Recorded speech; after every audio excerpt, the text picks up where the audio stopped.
Thank you.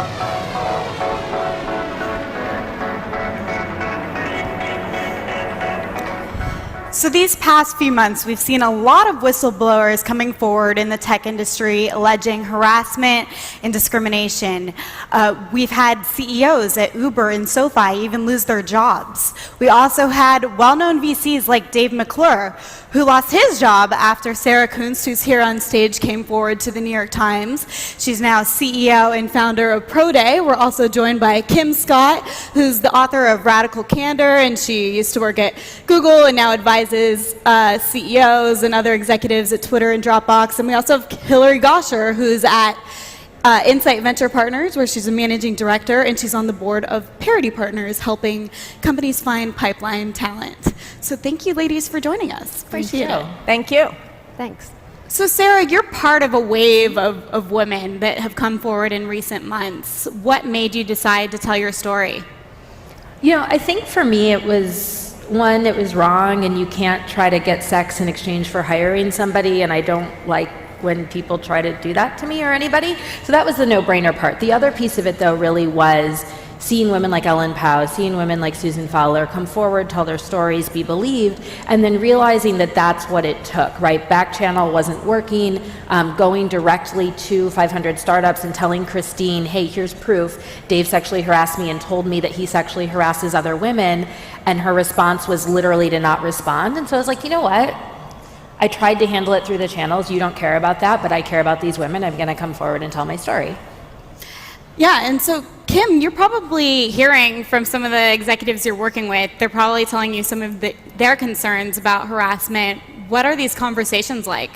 You know, I think, first of all, we should pause and just give a huge round of applause to Sarah. And for the...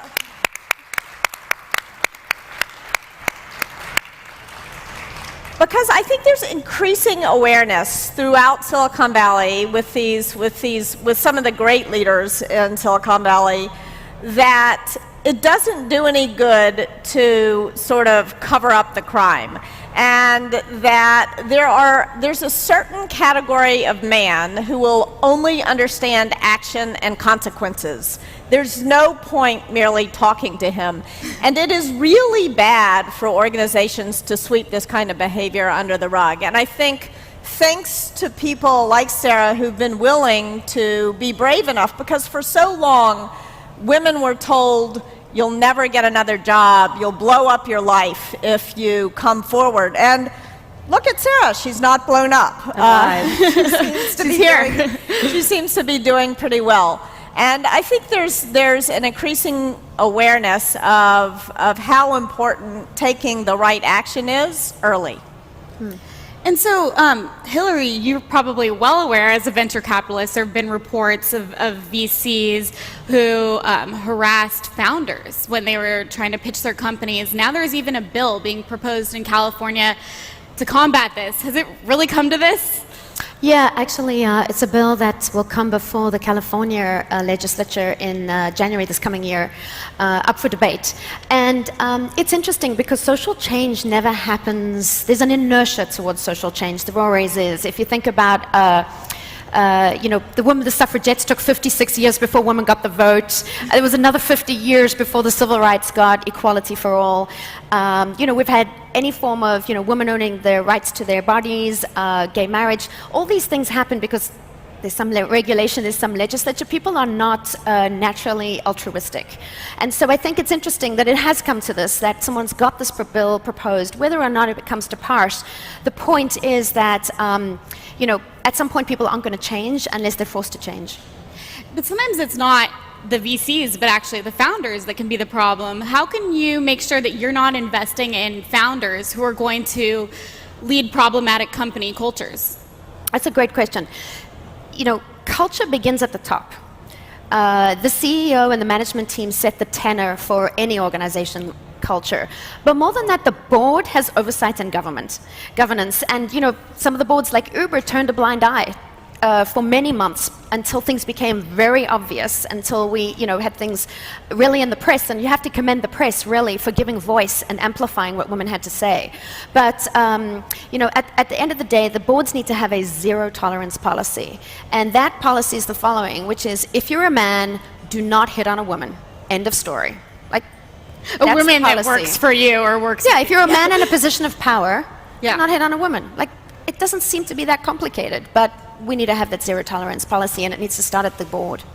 And Sarah, you're a CEO. What are you doing to make sure that your company has an inclusive culture for everyone? Well, I don't sexually harass people, and I do this crazy thing called hiring people who aren't just white dudes, and it works really well. You guys should try it. So, I don't think that it's impossible to build a good culture if you are a good person and if you care and if you're aware, right? So if you're a manager and you've been a manager for 5 or 10 years, and no one has ever come to you with an issue about them being harassed or feeling discriminated against, you are not encouraging open communication in your company, because we know that it happens at such a rate that there's no way it's not happening in your company. And so one of the things is just to kind of accept that and be ready to deal with it. And I think a lot of that is, when you onboard people in your employee handbook, even when you're hiring, be very clear about your values and code that in, right? The example or the sort of parallel I always use is, how much money would somebody have to embezzle from your company before you'd fire them? And it's usually a really low bar, right? $10, $20. If you saw text message exchanges that were like, yeah, dude, they never notice that when I go pick up lunch, I always keep that $10. I just pretend like I ordered more sodas than I did. If you saw that, even on a pretty senior manager, you'd probably be like, you know what, this is not going to work because it's an integrity issue or a judgment issue, and you don't want people with terrible integrity or terrible judgment in your companies. But then somebody comes to you and says, this person's grabbed my ass, and 10 other women corroborate that, and you're like, who knows? Like, no, you're just choosing to ignore it. Yeah, that's an important point. I mean, these days a lot more women are being believed. But Kim, so you are advising a lot of these executives. What are you telling them to do to make sure that they have a work environment that works for everyone? What's really interesting is I think it's literally important to pay attention to the environment. For a while, I was working in the same building where Uber was, and every time the elevator doors would open up and there were these black mirrors and thumping music, like the hair on my neck would stand up. It seemed like the kind of place that was dangerous for a woman to walk into, like certain kinds of nightclubs was what it felt like. And it can be hard, it feels petty to pay attention, but it really is important. I remember one time early in my career, I was trying to create this relaxed atmosphere, and instead of a conference room, we had a team cozy. And there were couches, and one morning I came in and there were some underwear and stuff. And I realized what had happened in the team cozy.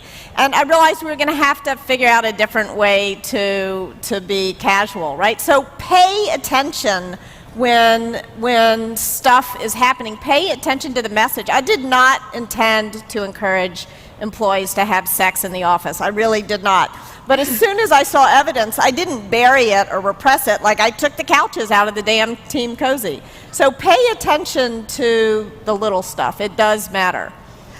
Right, so there's the obvious sexism, harassment, and discrimination, but sometimes it's the unconscious sexism that can hurt women as well. How can we combat this, Hilary?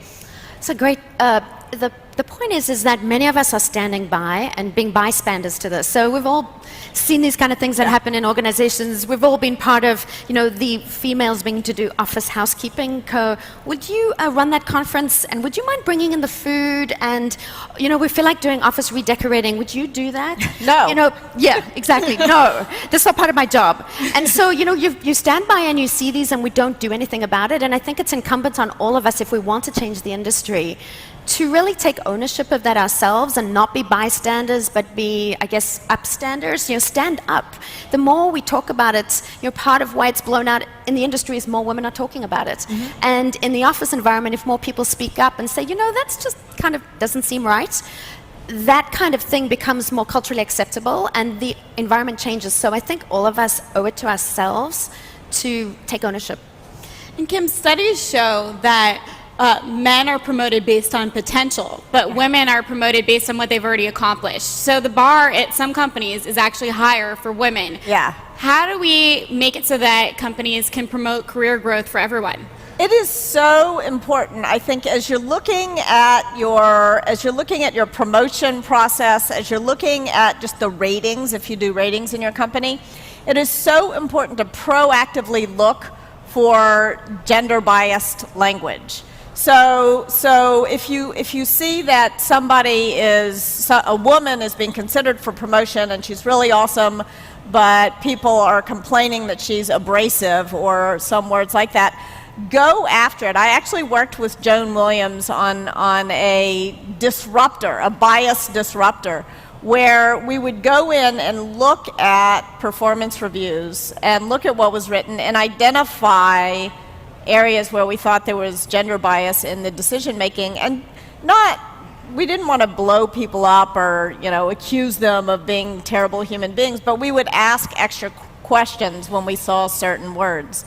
And I think doing stuff like that can make a really big difference, because even if gender bias just creeps into a performance review to the tune of 1 to 5%, over the course of 10 years, you will start out with a 50-50 organization and wind up with only 30% of your leaders being women. So it makes a big difference. The subtle stuff actually is material over time. And picking up on what Kim says, I mean, if the organizational cell is really the team.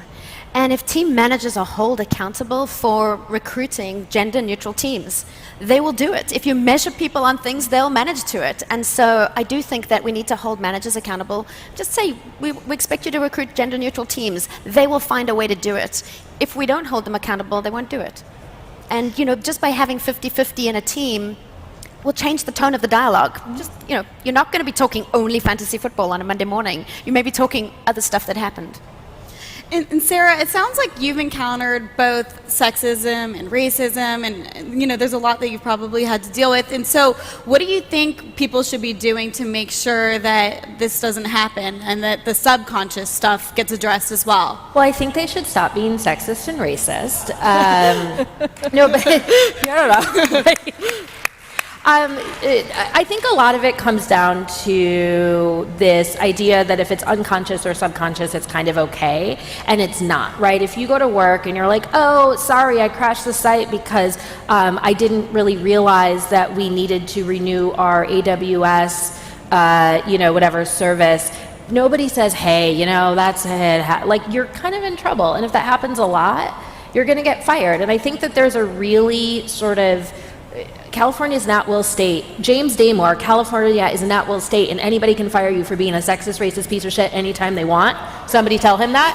But in general, right, that's true for all of us. And we need to stop being so afraid to say, look, this person in every single review of a woman candidate calls her abrasive or aggressive or annoying, or he doesn't want to, go on a 3-day retreat with her. Like, this person's not good in this role. Maybe they move to another part of the organization if hiring's not crucial. If they're a manager and they don't want to be like kind of unleveled to not being a manager, maybe they get pushed out of the organization because they're not a great fit. The same way if somebody came in and did whiteboard tests and you had one manager who constantly missed the errors on their whiteboard test, they wouldn't still be a manager. And so I think a lot of this is people are afraid of the term sexism and racism, particularly if you're a white dude, because they're not things that happen to you, they're things that you could potentially be accused of, and we're all like a little bit afraid of getting wrongly accused of something. But for me, I have to acknowledge it because I don't know, I'm just trying to live my life and that's what happens. So I think that it's important to sometimes swap those words out in our minds for other words like embezzlement or like, tardiness or other words that we don't feel nearly as fraught about dealing with in the workplace, and say, honestly, what would we do? Right? It's not murder, but it's not good. What would we do if it was any other issue or crime? And a lot of times it's, well, that person wouldn't be a fit for the organization, and that's the answer. If you're not firing anybody for sexism and racism and bias, you are not doing your job as a manager. And Sarah, actually, you brought up an important point when I spoke with you the other day, that these days it's not just the harassers and the people that are blatantly discriminatory losing their jobs, but it's also witnesses as well. How do we get them to stop looking the other way? Yeah, I mean, we were all too young for Nixon, but like most of the people who went to jail in Watergate, well, you look too young. Most people who went to jail in Watergate were covering it up. They weren't doing the crime. And I think that we're seeing increasingly the fallout. I mean, Travis at Uber was never directly accused of sexually harassing anybody, but he's still looking for a job. You know, because one, when you're the boss, you have to take responsibility, but there were another like 20 some people who were pushed out of Uber. At least some of them were pushed out because of what they allowed to happen, not what they did. And so I think that socially we're so concerned about being the one to speak up, to be the whistleblower, whatever. What you have to realize is if your kids like their private school, if you like your Tesla, if you like paying your mortgage, at some point your silence is going to cost you those things, just as much as, or sometimes even more so, than being the person who actually goes out and is harassing, is biased, is doing these things. Yeah, Kim, what do you think? How do we get men to call out other men? You know, and men to call out women and to help us, because we all have gender bias. We all experience, we all reflect it. And so I think at the risk of being self-promotional, I think radical candor here can really help, making sure that you are creating an environment where we're not just taking the unconscious bias sort of course, which is important to do, but that's like a deep cleaning. Radical candor are these 2-minute conversations that are like brushing and flossing. And all you did for your dental health was go to a cleaning once every 6 months, and you never brushed and flossed. That would be disgusting. It's the same thing with like helping each other see when we are making mistakes. I'll give you an example. I remember there was this guy who, he was saying little things to me that were annoying. They weren't big things. It was like he was calling me a girl. I wanted him to call me a woman. And I was early in my career, and I kept not saying anything because I didn't want to look petty. There's all these pressures on both men and women to be silent. And eventually he sent me an email that said, "You warm the cockles of my heart." And he actually, I blew up at this point. I went nutso on him, and I realized when I went nutso on him that he didn't mean it at all. And like, now who had the dirty mind? It was me. And if I had been challenging him all along, he would have watched his language and I wouldn't have wound up overreacting. And I think teaching people the importance of bringing it up early, not making a big deal of it, is going to prevent these big explosive blow-ups later. Yeah. And I was talking to a man I know who was confronting a big problem at work. Something had happened. And I said, "Oh, you should talk to this woman at work about this thing that had happened." And he looked at me like I was crazy. And this guy is one of the good guys. I mean, this is a man I've known for a long time, not a misogynist bone in his body. And he looked at me like I was crazy. And he said, "I can't talk to her about that. It's too risky." And if that's the point we've gotten to, where the good guys can't talk to women whose careers they've nurtured for a decade or more about something that happened in the office, we've gotten to a really bad place. We've got to create environments in which we can challenge each other and realize when there is a problem, and also sometimes there isn't a problem, but just there's an innocent cluelessness. Yeah. So Hilary, what do you think the most important takeaway is from these past few months? You know, I was thinking about this conversation, and I was thinking there's a quote from Maya Angelou, which is apt here. And the quote that she said is, "Do the best you can until you know better. Then do better." And I honestly think that's where we're at. We need to do better as an industry. You know, we know more now. It's more transparent. More people are talking about it. More women are being funded. More women are starting businesses, and therefore they're not having these isolated incidents where they're being hit on. They're talking about it. It's in the narrative, and as a result, we do need to do better. And so I think the takeaway from the summer is the tectonic plates have shifted, and we as an industry now owe it to ourselves to have these conversations, to figure out some of the strategies you're talking about. You know, if not, it will get legislated. It's being discussed in January. All right, on that note, thank you so much. Appreciate hearing all your perspectives. Thank you. Thank you.